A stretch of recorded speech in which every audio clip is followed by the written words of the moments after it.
அனு, என்னத்த கிளம்பிட்டீங்க? வீட்டுக்கு தாம்மா. இது உங்க வீடு தான் அத்த.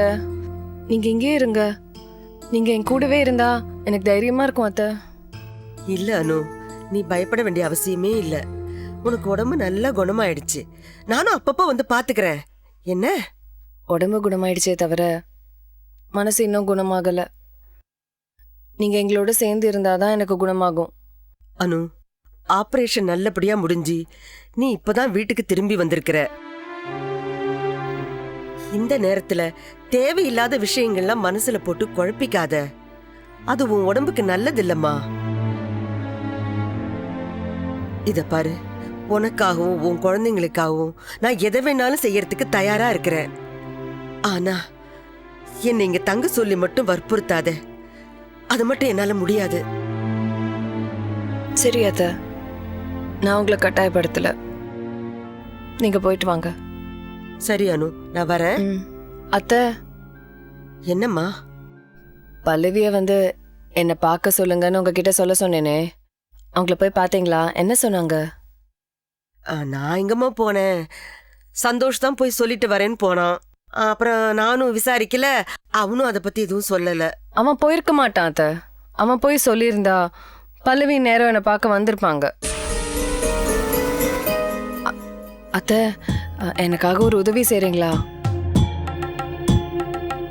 நீங்க போய் பல்லவிய பார்த்து அவங்கள என்னை வந்து பார்க்க சொல்றீங்களா? நானா? ஆமா அத்த. பல்லவியை பாக்குறதுக்கு ஏன் தான் இப்படி துடிக்கிறியோ தெரியல. அக்கறை இருந்தா அவளே உன்னை வந்து பார்க்க மாட்டாளா? எல்லாரையும் விட என் மேல அவங்களுக்கு அக்கறை ரொம்ப ஜாஸ்தி.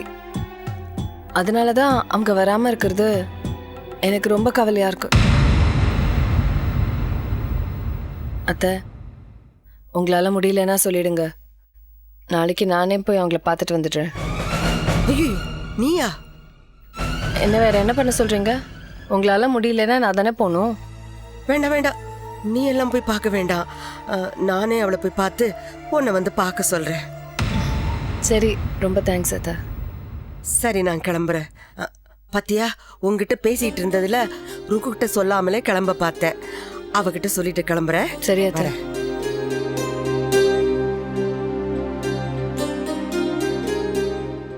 ருக்கு, அத்த, நான் கிளம்புறேம்மா. ஏன் அத்த, இன்னும் 2 நாள் இருந்துட்டு போலாம்ல? அதனால என்ன, நான் அடிக்கடி வந்து பார்த்துட்டு போறேன். சரி அத்த. அப்புறம் ருக்கு, நீ எனக்கு ஒரு உதவி பண்ணணும். சொல்லுங்க. அனுவுக்கு பல்லவிய உடனே பார்க்கணுமா? பல்லவியா? எதுக்கு? பல்லவி தன்னை வந்து ஆஸ்பத்திரியில பார்க்கலங்கிற குறை அனு மனசுல உறுத்திக்கிட்டே இருக்கு. அதனால அவளை உடனே பார்த்து காரணத்தை தெரிஞ்சுக்கணுமா? ஆஸ்பத்திரியில இருக்கும்போது என்ன போய் பல்லவிய பார்த்துட்டு வர சொன்னா. நான் தான் சரின்னு சொல்லிட்டு ஏதோ தட்டி கழிச்சிட்டேன்.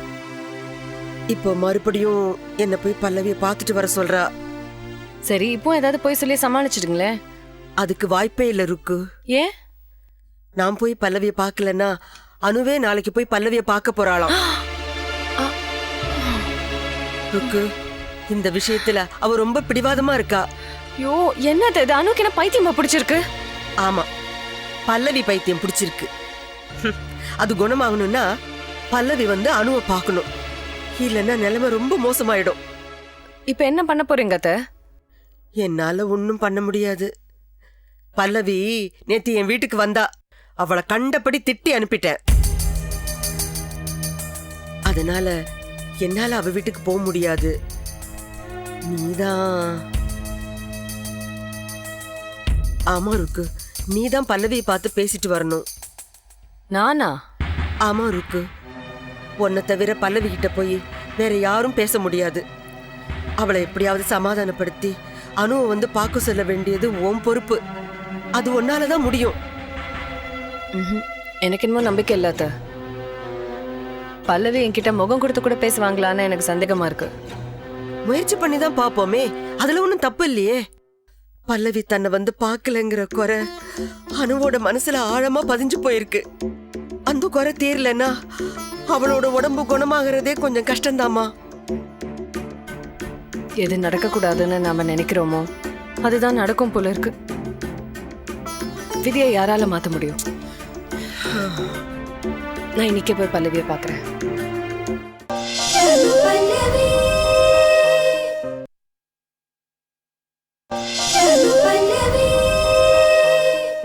இதுதான் பொசிஷன் கணேஷ்.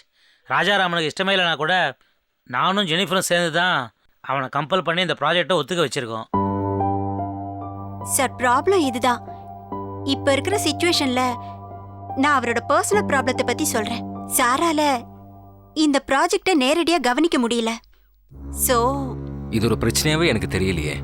எக்ஸ்பீரியன்ஸ் பீப்புள் நீங்க இருக்கும்போது எனக்கு என்ன கவலை? இல்லை நாங்களாம் கூட இருந்து வேலை செய்ய தான் போகிறோம். பட் இருந்தாலும் ராஜாராமன் பொசிஷனில் யாராவது ஒருத்தர் இருந்தால் தான் வேலையும் கரெக்டாக நடக்கும், கிளையண்ட்ஸுக்கும் நம்பிக்கை வரும். அதனால இந்த புது ப்ராஜெக்டை நீங்க இன்சார்ஜா இருந்து முடிச்சு கொடுக்கணும். என்ன சொல்றீங்க நீங்க? என்னோட இப்ப இருக்கிற ப்ராஜெக்டே இன்னும் கம்ப்ளீட் ஆகல, அதுக்குள்ள புதுசா இன்னொன்னா? எனக்கு எக்ஸ்பீரியன்ஸ் வேற கிடையாது. Sorry, it's not possible. அப்படி சொல்லாதீங்க கணேஷ். என்னதான் இருந்தாலும் நாங்கள்லாம் ராஜாராமன் கிட்ட எம்ப்ளாயிஸாக தான் இருக்கோம். நாங்கள் ஒன்றும் மேனேஜிங் பார்ட்னர்ஸ் கிடையாது. அதனால தான் உங்களை இந்த ப்ராஜெக்டை கூட இருந்து கவனிச்சிக்க சொல்கிறோம். அப்போ தான் கிளையண்ட்ஸுக்கும் நம்பிக்கை வரும். ஆனா உங்க பொசிஷன் வேற. நீங்க சாரோட ரிலேட்டிவ். அதுவும் இல்லாம சொந்தமா கன்ஸ்ட்ரக்ஷன் பிசினஸ் வேற பண்ணிக்கிட்டு இருக்கீங்க. உங்க சூப்பர்விஷன்ல இந்த ப்ராஜெக்ட் நடந்தா கிளையண்ட்ஸுக்கும் சாட்டிஸ்ஃபேக்ஷனா இருக்கும். என்ன கணேஷ், ஒன்றுமே சொல்லாமல் சைலண்டாக ஏதோ யோசிக்கிறீங்க? அத சொல்லிட்டாரே, மௌனம் சம்மதம். என்ன மிஸ்டர் கணேஷ்?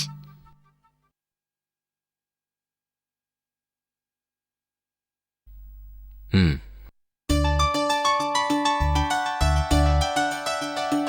தேங்க்யூ கணேஷ்.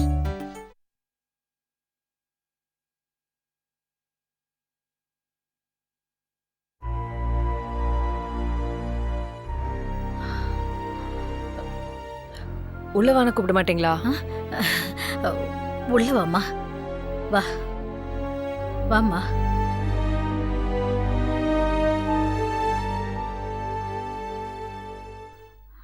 உட்காருமா. ஆ, பல்லவி இல்லையா? ஆ இருக்கா, இரு கூப்பிட்றேன்.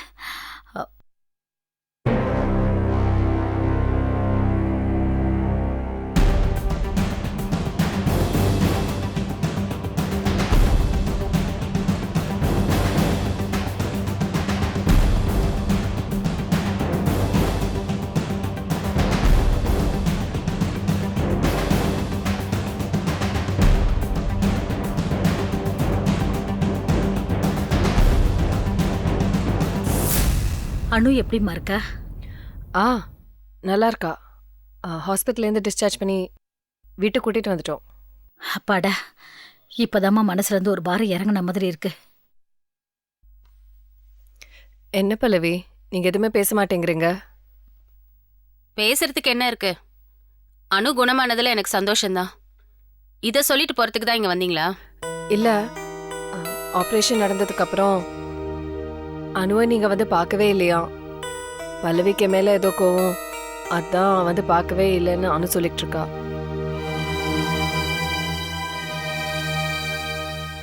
உங்களை பார்க்காதது அனுக்கு ஒரு குறையாவே இருக்கு. அதான் உங்களை ஒரு தடவை வீட்டுக்கு வந்து போ சொல்லி என்கிட்ட சொல்லி அமிச்சா. நான் வந்து பார்த்து என்ன ஆக போகுது? அனு மேல உங்களுக்கு என்னங்க கோவம்? அணு மேல எனக்கு எந்த கோவமும் இல்ல. என்ன மாதிரி அவங்களும் ஒரு ஏமாளி தான். அவங்க மேல எனக்கு அனுதாபம் தான், கோபம்லாம் ஒன்றும் இல்லை. அப்போ அவளை வந்து பார்க்கறதுல என்ன தயக்கம்? தயக்கம்லாம் ஒன்றும் இல்லை. பார்க்கறதுக்கு இது நேரம் இல்லை. இப்போ எனக்கு மூடு சரியில்லை, மனசு ரொம்ப குழம்பி போயிருக்கேன். இப்போ அவங்கள வந்து பார்த்தா கோவத்தில் ஏதாவது பேசிடுவேன். என்னை கண்ட்ரோல் பண்ணிக்கிற நிலைமையில நான் இல்லை. ஆனால் கண்டிப்பாக நான் அவங்கள வந்து பார்ப்பேன். எப்போ வருவேன்னு என்னால் இப்போ சொல்ல முடியாது. நீங்கள் அணுகிட்ட இதை தாராளமாக சொல்லலாம். இன்னொரு விஷயம்,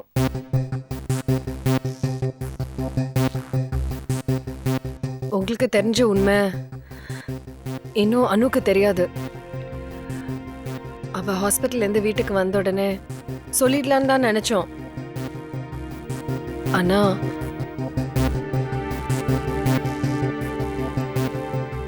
அதிர்ச்சி தரக்கூடிய எந்த ஒரு விஷயத்தையும் அனு கிட்ட சொல்லக்கூடாது.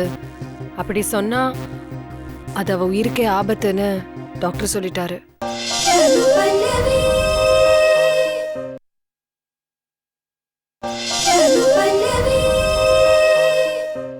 அதிர்ச்சி தரக்கூடிய எந்த ஒரு விஷயத்தையும் அனு கிட்ட சொல்லக்கூடாது. அப்படி சொன்னா அது அவ உயிருக்கே ஆபத்துன்னு டாக்டர் சொல்லிட்டாரு. ப்ளீஸ் நீங்களும். புரியுது. நான் அனு கிட்ட இந்த உண்மையை சொல்ல மாட்டேன். ஆனா வேற எந்த வகையிலாவது அவங்களுக்கு உண்மை தெரிஞ்சா அதுக்கு நான் பொறுப்பு இல்ல. சரி பல்லவி, நான் வரேன். ஒரு நிமிஷம் இருக்கு. அனு இப்ப இருக்கிற வீடு இருக்கே, அம்மா, அந்த வீட்டை உடனே என் பேருக்கு எழுதி வைக்கணும்.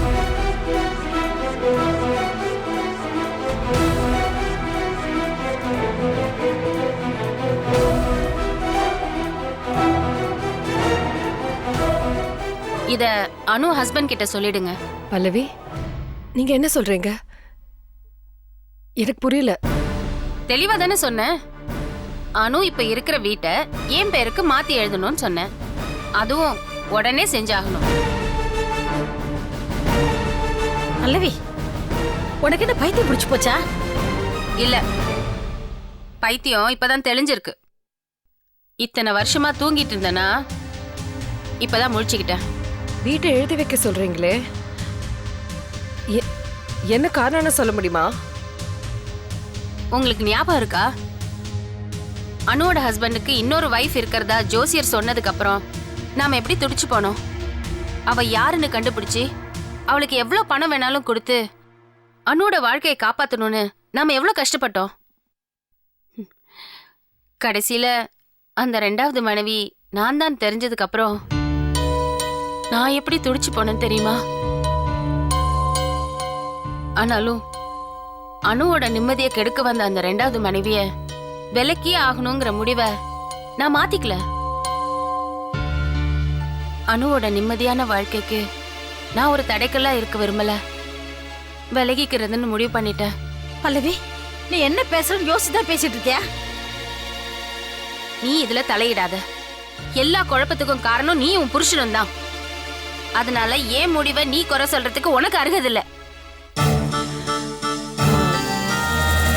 அனுவோட ஹஸ்பண்ட அவளுக்கே விட்டு கொடுக்க அந்த வீட்டை விலையா கேக்குறீங்களா? இல்ல, வீட்டை நான் கேக்குறது ஏன் பசங்களுக்காக.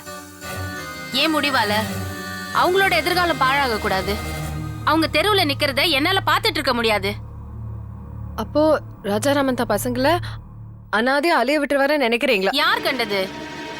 என்ன ஏமாத்தின மாதிரி அவங்களையும் ஏமாத்த மாட்டாருன்னு என்ன நிச்சயம்? சரி, நீங்க கேக்குற மாதிரியே அந்த வீட்டை உங்களுக்கு கொடுக்கறாருன்னே வச்சுக்குவோம். அது அனுவுக்கு தெரியாம போகாதா? கூடவே நம்ம மறைச்சு வச்சிருக்கிற உண்மையும் அவளுக்கு தெரிஞ்சிடும். அப்புறம் அனு கதி என்ன? அத பத்தி கவலைப்பட வேண்டியது நான் இல்ல, அனுவோட புருஷன். சரி, நீங்க கேக்குற மாதிரி வீட்டை கொடுக்க முடியாதுன்னு சொல்லிட்டாருன்னா என்ன பண்ணுவீங்க? அவர் அப்படி சொல்ல மாட்டாரு.